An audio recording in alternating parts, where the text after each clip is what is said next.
आज दुनिया भर के मेडिकल फील्ड के लोग विश्व पार्किंसंस दिवस मना रहे हैं, जिसमें पार्किंसंस एक तरह की बीमारी है जो ब्रेन से जुड़ी हुई है।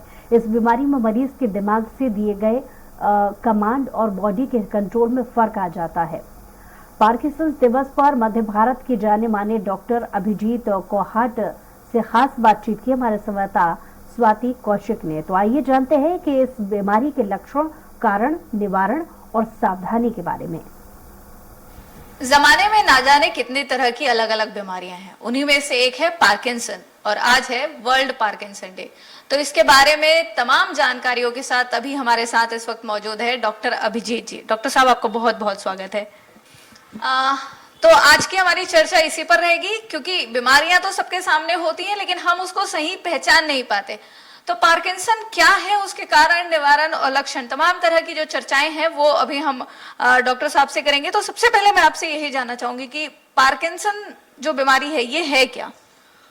पार्किंसंस बीमारी या पार्किंसन डिसीज की हम बात करते हैं तो it's a neuro degenerative disorder. मतलब कि इसमें जो है आपके ब्रेन के अंदर जो सेल्स हैं उनका डिजनरेशन होने लगता है, क्षय होने लगता है। इसके कारण क्या होता है कि ब्रेन में लियोडोपा नाम के केमिकल की कमी हो जाती है, जिसकी वजह से आपके जो मूवमेंट्स हैं वो स्मूथ नहीं हो पाते। आपके हाथों में कंपन आने लगता है, आप धीमे हो जाते हैं, चलते समय बैलेंस में गड़बड़ी हो सकती है और जो स्मूथनेस है मूवमेंट्स की उसमें स्टिफनेस आ जाती है। इसके साथ साथ दूसरे लक्षण भी होते हैं, जैसे नींद ना आना, रात को नींद में बड़बड़ाना, सोचने की क्षमता जो होती है वो स्लो होने लगती है। रात में हो सकता है आपको एक कंप्लेंट मिलेगी कि ये सोते हैं तो वायलेंस करते हैं, हाथ पैरों से मारते हैं, या फिर ये होता है कॉन्स्टिपेशन, कब्ज हो जाना, मुंह से लार टपकना। और ये सारे लक्षण जो है समय के साथ बढ़ते जाते हैं, क्योंकि इसमें लियोडोपा के साथ साथ दूसरे केमिकल्स जैसे सेरोटोनिन या एसिटाइलकोलिन उनकी भी कमी होने लगती है ब्रेन में।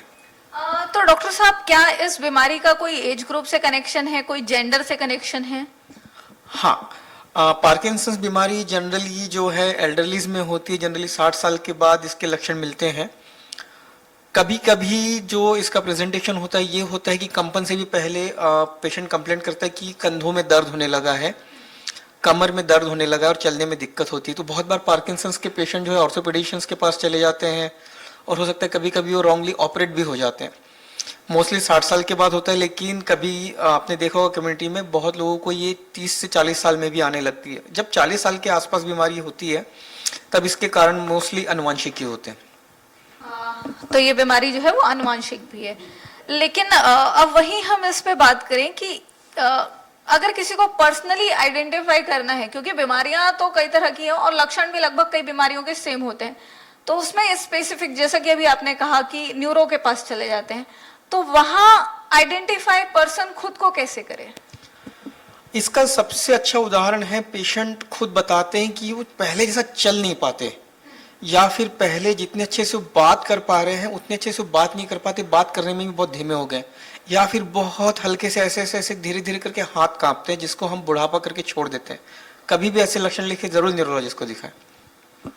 तो ये तो हुई बात लक्षण की। तो वहीं अगर हम बात करें इसका इलाज क्या है?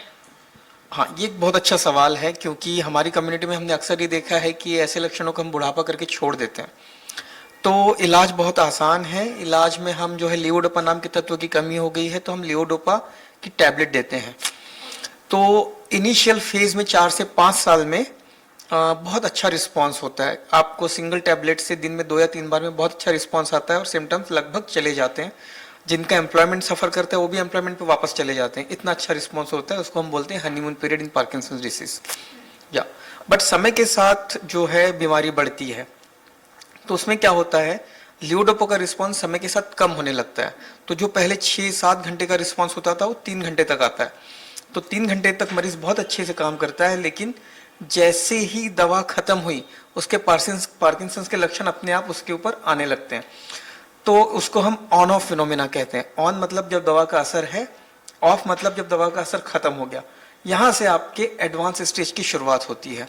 तब जो है ट्रीटमेंट स्ट्रेटजीज चेंज हो जाती है, तब हमें पार्किंसंस के एडवांस ट्रीटमेंट में जाना होता है।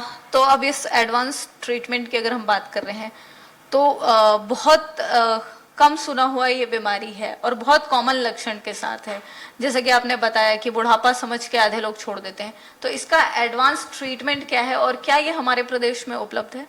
बहुत अच्छी बात कही आपने कि बहुत कम सुनी हुई बीमारी है और लक्षण हर जगह मौजूद है। तो इसका मेन कारण है कि पब्लिक में अवेयरनेस ही नहीं है। इसलिए जो है 11 अप्रैल को हर साल हम वर्ल्ड पार्किंसंस डे मनाते हैं। तो अभी एडवांस ट्रीटमेंट की जब हम बात करते हैं तो शुरू के दिनों में मेडिसिन एडजस्टमेंट से काम हो सकता है, लेकिन उसके बाद हमें डीप ब्रेन स्टिमुलेशन के लिए जाना होगा। डीप ब्रेन स्टिमुलेशन एक सर्जरी है, जैसे कि हम हार्ट में पेसमेकर लगाते हैं वैसे हमें ब्रेन में पेसमेकर लगाना होता है। दिमाग में 2 तारें होती हैं जिनका कनेक्शन आपकी बैटरी से होता है, जो कि आपकी गले की हड्डी के नीचे रखी जाती है और उसको आप रिमोट से प्रोग्राम कर सकते हैं। फायदा क्या है?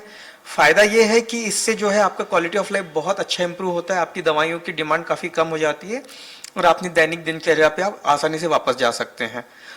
छत्तीसगढ़ में इसका इलाज अवेलेबल है। अभी हमने एक सर्जरी की है रिसेंटली।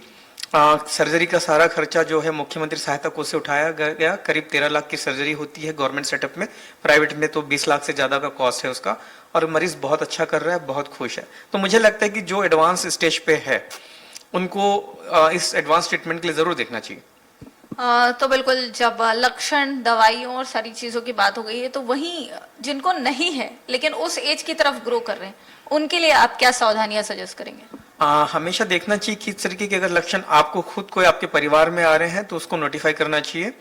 दूसरी चीज, अगर आपके यहाँ फैमिली हिस्ट्री है पार्किंसंस की तो उसको जरूर नजरअंदाज ना करें, उसकी तरफ जरूर ध्यान दें। और सबसे इंपॉर्टेंट है जो अपनी दैनिक दिनचर्या, स्पेशली व्यायाम करना, वो एक अपनी दिनचर्या का पार्ट जरूर रखें। तो दैनिक व्यायाम जो है आपको इतनी भयंकर बीमारी से बचा सकता है। कुछ सावधानियां अपनी तरफ से हमेशा हमको स्वस्थ रहने में मदद करती हैं।